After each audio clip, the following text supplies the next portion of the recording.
Olá, pessoal, sejam bem-vindos ao nosso Fórum de Bioestatística e Epidêmio do curso de veterinária, em que nós vamos estar realizando as atividades remotas. Lembrando que todo o conteúdo das aulas pode ser encontrado nos arquivos do estúdio e vocês podem ainda buscar literatura complementar para estar auxiliando vocês na compreensão desse conteúdo, por meio da biblioteca digital e de artigos científicos que são disponíveis no Google. Nós concluímos ainda, em uma aula presencial, as propriedades dos bioagentes, e quem tiver dúvida ainda em relação àquelas contas, aos exercícios, pode aproveitar a sala de café para estar tirando as suas dúvidas.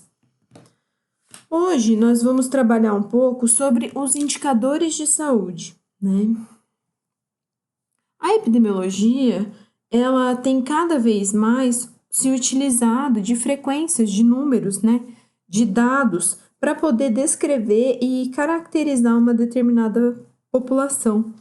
Mas para ela conseguir mensurar essas frequências, é necessário que se cheque algumas medidas, né? Que se tenha alguns componentes.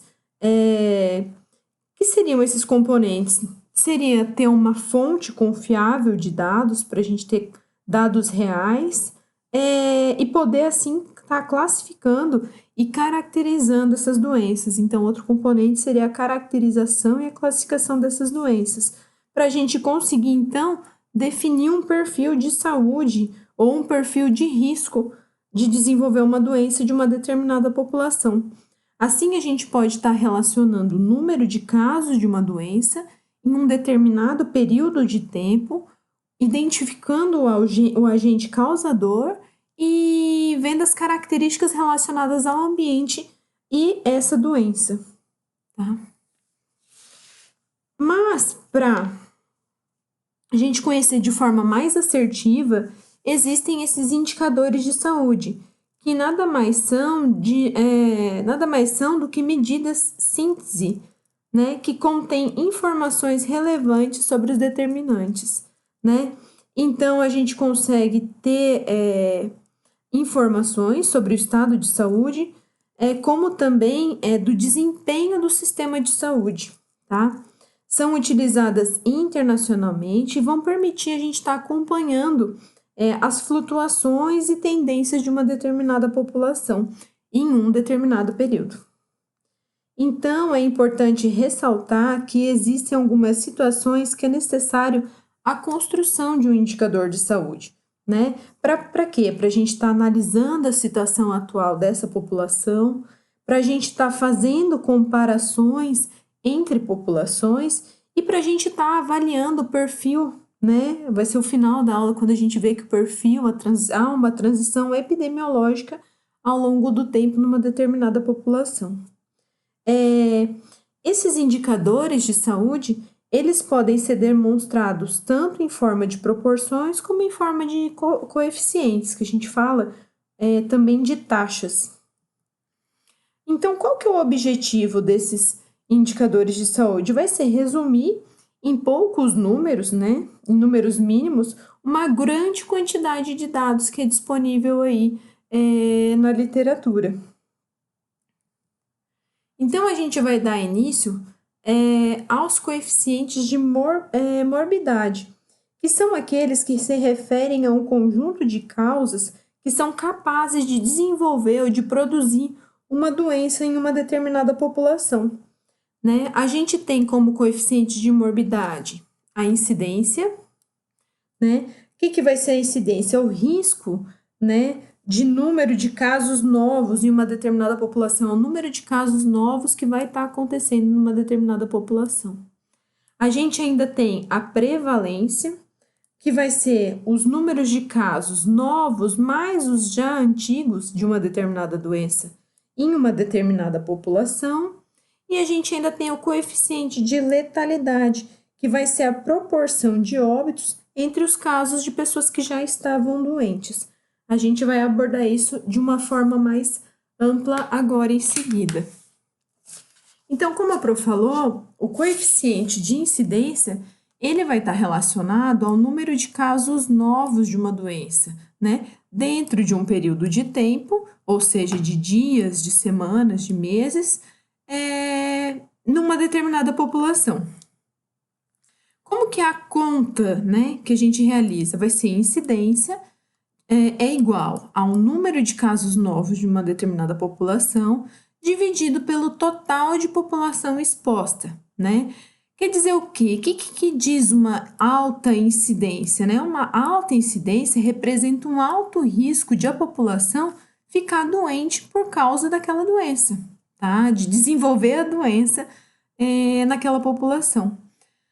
Vamos a um exemplo. Se você é médico veterinário responsável por uma fazenda com 100 vacas leiteiras, total 100 vacas, observou que alguns animais apresentavam sintomas clínicos compatíveis com mastite bovina, 10 casos. Na medida de adotar medidas de controle, você conclui que nessa situação, uma das tomadas de decisão é fazer a construção de indicadores epidemiológicos. Então, aqui, calcular a incidência. Qual que é a população exposta? O número total de vacas, 100. Número de casos novos, 10. Colocando na formulinha, número de casos novos pela população exposta, a gente tem que 10% dos animais já foram acometidos com mastite bovina, ok? Aí a gente tem também o coeficiente de prevalência, né? Quando eu estou falando em prevalência, eu já estou somando os casos antigos mais os casos novos, tá? Então, olha aqui a formulazinha. É o número de indivíduos que já estão doentes, não importa se é novo ou antigo o caso, e o número total de indivíduos da população, tá? É uma medida muito valiosa, tá? Que os administradores sanitários, quem trabalha com essa vigilância sanitária, utiliza para estar planejando uma função do número de doentes e óbitos numa determinada população, tá? O que pode aumentar essa prevalência, né? Quanto mais tempo eu tenho da doença, né? Quando eu tenho um aumento no número de casos novos, eu posso estar aumentando essa prevalência. Quando eu tenho uma sobrevida, ou seja, o meu paciente, ele não vai ter cura. Então, eu continuo mantendo o número de doentes numa determinada população. Quando eu tenho imigração de casos ou emigração de pessoas sadias, quando eu tenho melhoria no sistema de informação e nos recursos diagnósticos. Vamos ver esse exemplo aqui. Olha o coeficiente realizado pelo Vigitel, que é o inquérito de vigilância, epidemiológica por ligação realizado no Brasil.